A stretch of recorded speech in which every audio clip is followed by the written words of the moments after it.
ఆశ్చర్యకరమైన బైబిల్ పాఠముగా ఆదికాండము 31వ అధ్యాయము 1 నుండి 29వ వచనం మట్టుకు చదువుకుందాము.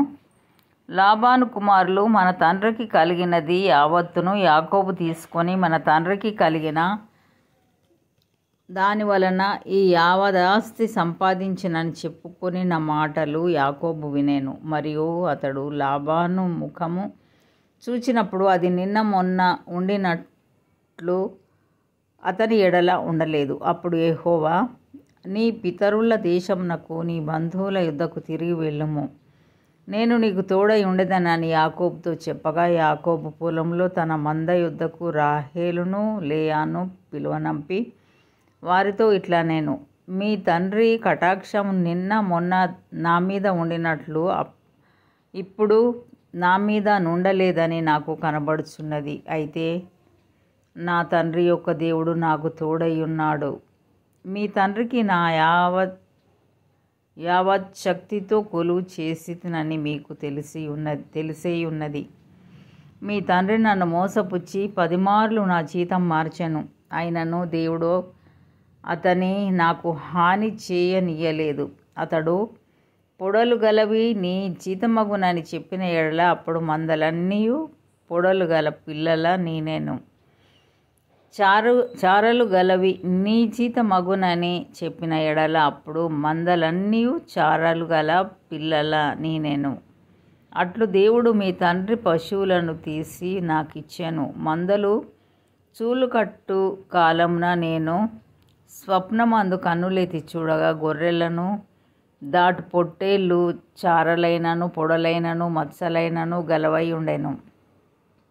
మరియు ఆ స్వప్నమందు దేవుని దూత యాకోబు అని నన్ను పిలువగా, చిత్తం ప్రభువా అని చెప్పి తిని. అప్పుడు ఆయన, నీ కన్నులెత్తి చూడుము, గొర్రెలను దాటుచున్న పొట్టేలన్నీయు చారలైనను పొడలైనను మత్సలైనను గలవి. ఏలయనగా లాబాను నీకు చేయుచున్నది యావత్తును చూచి తిని. నీవెక్కడ స్తంభం మీద నూనె పోసితివో, ఎక్కడ నాకు మ్రొక్కుబడి చేసితివో ఆ బేతేలు దేవుడను నేనే. ఇప్పుడు నీవు లేచి ఈ దేశంలో నుండి బయలుదేరి నీవు పుట్టిన దేశమునకు తిరిగి వెళ్ళుమని నాతో చెప్పెనా నేను.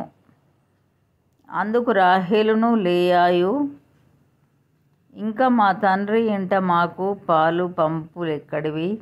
అతడు మమ్మును అన్యులుగా చూచుటలేదా?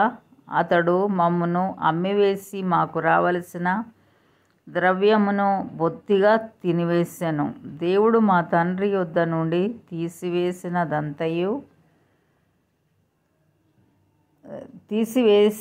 ధనమంతయు మాదియు మా పిల్లలదియు నయ్యున్నది కదా.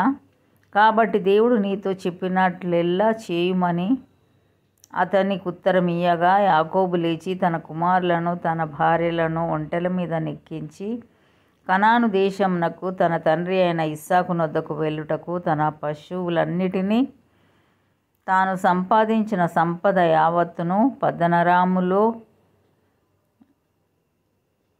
తాను సంపాదించిన ఆస్తి యావత్తును తీసుకొని పోయాను. లాబాను తన గొర్రెల బొత్సు కత్తిరించుటకు వెళ్ళియుండగా రాహేలు తన తండ్రి ఇంటనున్న గృహ దేవతలను దొంగిలాను. యాకోబు తాను పారిపోచున్నానని సిరియావాడైన లాబానుకు తెలియచేయక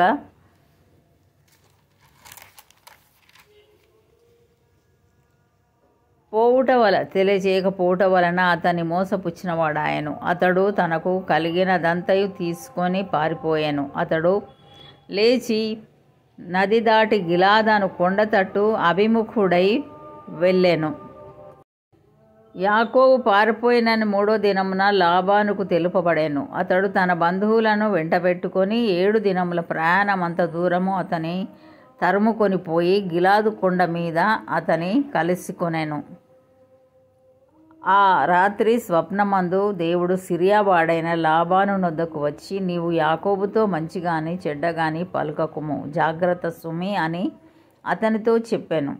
లాబాను యాకోబును కలుసుకొనెను. యాకోబు తన గుడారము ఆ కొండ మీద వేసుకొని ఉండెను. లాబానును తన బంధువులతో గిలాదు కొండ మీద గుడారం వేసుకొనెను. అప్పుడు లాబాను యాకోబుతో, నీవేమి చేసితివి?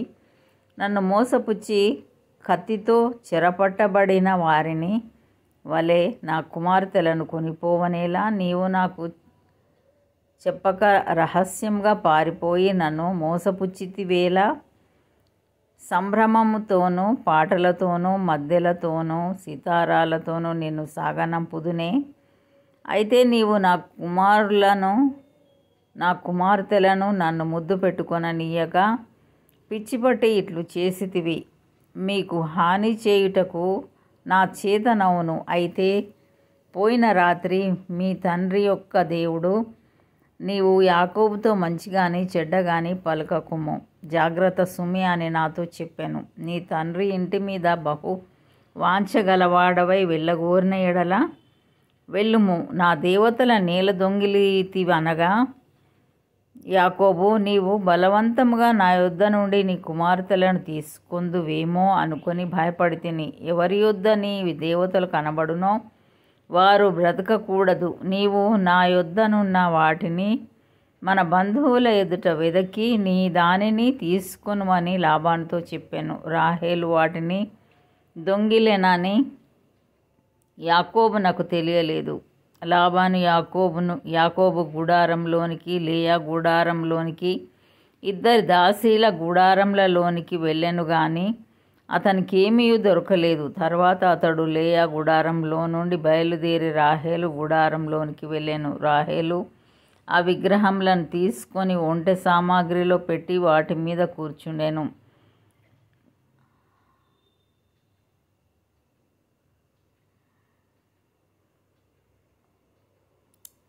కాగా లాబాను ఆ గుడారమందంతటను తడవి చూచి నప్పటికిని అవి దొరకలేదు. ఇంతటితో ఇది నా కొరకైన బైబిల్ పాఠం సరే.